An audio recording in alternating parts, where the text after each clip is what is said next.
हर हर महादेव दोस्तों, पौराणिक कथा के इस चैनल में आपका स्वागत है। आज हम आपके लिए एक ऐसी कहानी लाए हैं जिससे आपको बहुत कुछ जानने और सीखने को मिलेगा। तो आप इस कहानी में मेरे साथ एंड तक बने रहें। शिव का क्रोध। महर्षि भृगु ब्रह्मा जी के मानस पुत्र थे। उनकी पत्नी का नाम ख्याति था, जो दक्ष की पुत्री थी। महर्षि भृगु सप्त ऋषि मंडल के एक ऋषि हैं। सावन और भाद्रपद में वे भगवान सूर्य के रथ पर सवार रहते हैं। एक बार की बात है, सरस्वती नदी के तट पर ऋषि मुनि एकत्रित होकर इस विषय पर चर्चा कर रहे थे कि ब्रह्मा जी, शिव जी और श्री विष्णु में सबसे बड़े और श्रेष्ठ कौन है। इसका कोई निष्कर्ष न निकलता देख उन्होंने त्रिदेवों की परीक्षा लेने का निश्चय किया और ब्रह्मा जी के मानस पुत्र महर्षि भृगु को इस कार्य के लिए नियुक्त किया। महर्षि भृगु सर्वप्रथम ब्रह्मा जी के पास गए। उन्होंने न तो प्रणाम किया और न ही स्तुति की।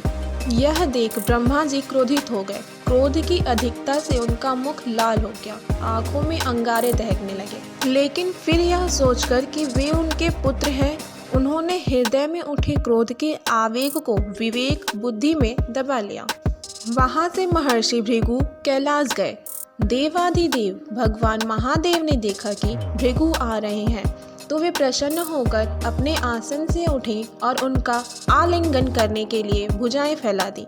किंतु उनकी परीक्षा लेने के लिए भृगु मुनि उनका आलिंगन अस्वीकार करते हुए बोले, महादेव, आप सदा वेदों और धर्म की मर्यादा का उल्लंघन करते हैं। दुष्टों और पापियों को आप जो वरदान देते हैं, उनसे सृष्टि पर भयंकर संकट आ जाता है।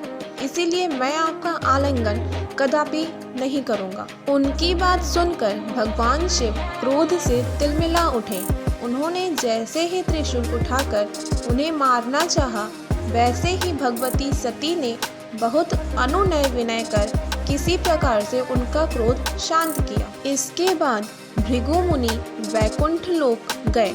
उस समय भगवान श्री विष्णु देवी लक्ष्मी की गोद में सिर रखकर लेटे। भृगु ने जाते ही उनके वृक्ष पर एक तेज लात मारी। भक्तवत्सल भगवान विष्णु शीघ्र ही अपने आसन से उठ खड़े हुए और उन्हें प्रणाम करके उनके चरण सहलाते हुए बोले, भगवान, आपके पैर पर चोट तो नहीं लगी? कृपया इस आसन पर विश्राम कीजिए। भगवान, मुझे आपके शुभ आगमन का ज्ञान न था, इसलिए मैं आपका स्वागत नहीं कर सका।